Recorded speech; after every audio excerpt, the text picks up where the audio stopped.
네, 시청자님 안녕하세요. 네, 안녕하세요. 예, 반갑습니다. 네. 자, 저 다름이 아니고 저 30년 전부터 숙면을 취하지 못했다고 하셨는데요. 예. 이게 30년 동안 그러면 특별한 어떤 원인을 찾지 못하신 건지 아니면 어떤 다른 기저질환이라든지 이런 것들을 발견하신 적이 있는지 그게 먼저 궁금합니다. 그런 건 전혀 없고요. 네네. 네, 제가 가만히 보니까 30년이 아니라 그 전에 한 40여 년 된 것 같아요. 그러니까 이제 제가 사춘기 이후에 이제 부모님 곁에서 할 때 농사를 지면서 할 때 그러니까 한날 부모님이 새벽에 잠을 깨우시거든요. 네네. 근데 그것이 습관해가지고 그냥 늘상 잠은 이제 초저녁 잠이 없다 보니까 늦게 잠이 드는데 잠 좀 들었다 싶으면 좀 깨우시니까 이제 그것이 계속 누적이 됐던 게 성인이 되면서도 그랬던 것 같더라고요. 네네. 그러면서 이제 한 30이 넘어서 결혼하고 이렇게 가정 생활하고 하면서도 항상 일은 굉장히 힘들게 그냥 쉬지 않고 일을 열심히 하다 보니까 이게 운동이 부족하든가 다른 건 없는데 이제 너무 피곤함 같은 게 오히려 있을 수가 있겠죠. 네네. 근데 그래도 어떨 때 보면은 이제 잠이 잘 안 와가지고 이제 술을 좀 먹다 보면 그러다 보면 술도 자주 먹게 되더라고요. 그래서 보통 술을 좀 많이 먹으면 아침까지 자는데, 네네. 현찮게 조금 먹으면 조금 잠들었다가도 금방 또 깨고, 이렇게 되고, 그런 생활이 반복되는 것 같더라고요. 네네네. 근데 요새는 날이 좀 추워서 그런가 항상 이제 이런 한 데서 일을 하다 보니까 집에 들어오면은 저녁 먹고 나서 조금 있어 졸려요. 그래서 이제 조금 앉아 있다가 바로 그냥 잠들었다 싶으면 또 깨요. 예. 그래서 한동안 잠이 안 들고 이제 몇 시간 있다 잠들었다고 해봐야 새벽에 한 4-5시면 또 깨가지고 이제 아침까지 이제 또 잠을 못 자요. 그렇죠. 그게 전부 다 이제 앞에 우리 원장님들이 다 이야기하셨던 문제인데요. 결국은 약주를 많이 하신 게 가장 큰 문제입니다.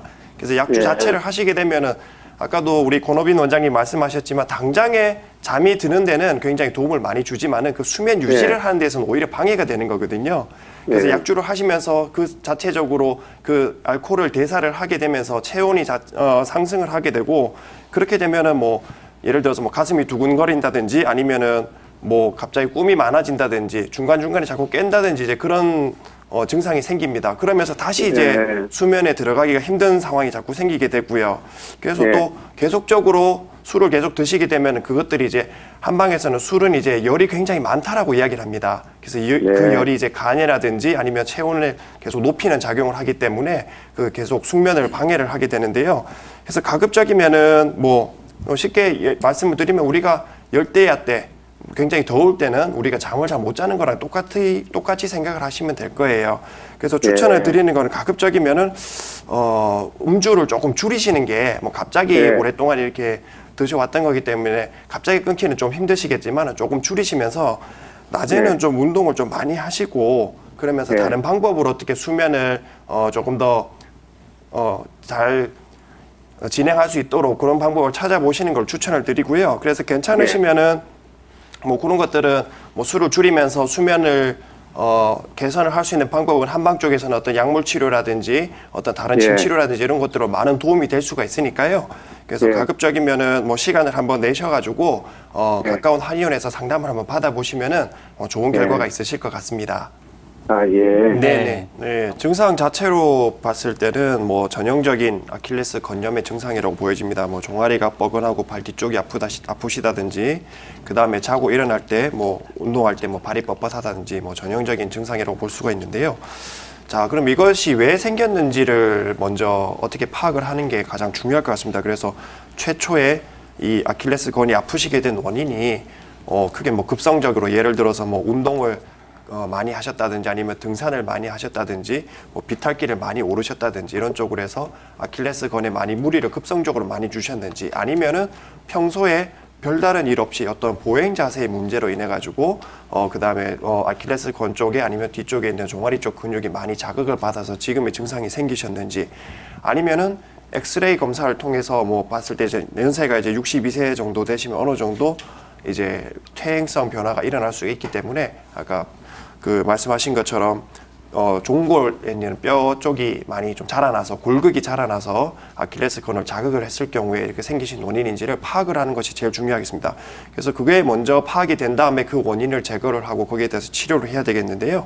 지금 상황에서는 아직 그런 것들이 없어서 정확히 말씀을 드릴 수가 없어서 전부 다 말씀을 제가 드리도록 하겠습니다. 일단은 갑자기 급격한 운동을 통해서 염증이 많이 생겼다든지 아니면은 근육의 긴장 혹은 손상 때문에 지금 아킬레스 건염이 생겨서 통증이 생겼을 경우에는 한방에서는 이제 침 치료로 일단은 종아리 쪽에 있는 뭉친 근육이라든지 그런 것들을 이완을 시켜주고 풀어주는 치료를 통해서 치료를 하게 됩니다. 그래서 그쪽에 건 주위에 자극을 많이 줄여주고 그다음에 한방에서는 또 이런 급성적인 염증이라든지 손상을 없애는 어떤 황련 해독 약침이라든지 중성어열 약침 같은 경우를 사용을 해가지고 통증을 많이 줄여주고 급성적인 통증을 잡아주는 치료를 하게 됩니다.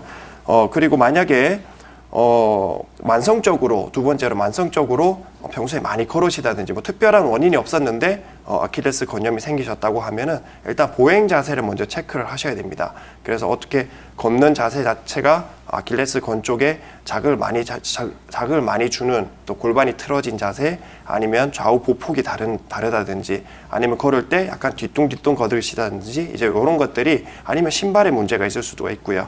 이런 것들을 체크를 해서 만성적으로 문제가 되는 것들을 원인을 찾아서 제거를 해주는 것들이 또 중요하다고 하겠습니다. 그래서 지금 봤을 때는 얼마 전 진단을 받으셔서 있으신 걸로 봐서는 최대한 일단은 지금은 많은 휴식을 취하는 것을 권해드리고요. 가급적이면 자극을 주지 않고 많이 안정을 취해 주시는 것들을 권유를 드립니다. 그래서 특히 이제 뛰어내린다든지 아니면 점프를 하는 동작들이 아킬레스건이 많이 이렇게 젖혀지는 그런 뒤쪽에 있는 비복근들이 많이 긴장을 하는 그런 역할을 해주기 때문에 자극을 많이 주는 것을 피하기 위해서는 점프를 하거나 이제 뛰어내리는 것들은 좀 피해 주시는 거 좋고요. 그다음에 아까 말씀하신 것처럼 이제 뒤꿈치를 살짝 높여줘서 뒤쪽에 있는 종아리 쪽 근육이 이완이 돼서 있는 상태를 유지를 할 수 있는 것들을 평소 생활 습관에서 도입을 하시면은 조금 더 도움이 될 것 같습니다.